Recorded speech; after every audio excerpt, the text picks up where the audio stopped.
सलालेकुम, कराची से बोल रहा हूँ यार। पंजाब सब खा गया, पाकि फौज सब खा गई। इससे बेहतर तो हम हिंदुस्तान में ही थे भाई।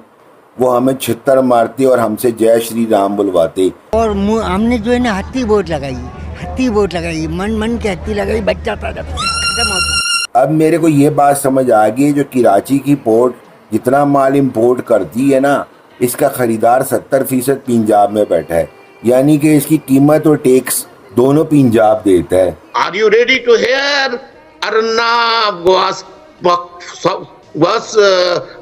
Goswami साहब। जी मैं I am ready to hear. मेरे तफरी लेना और बात है, लेकिन आर्मी आज आपको बिचारी है जय श्री राम बुलवाने से।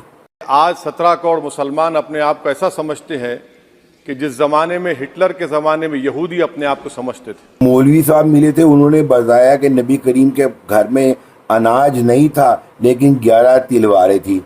अब मेरे को लगता है भैया ये आर्मी कुछ ठीक ही कर रही है।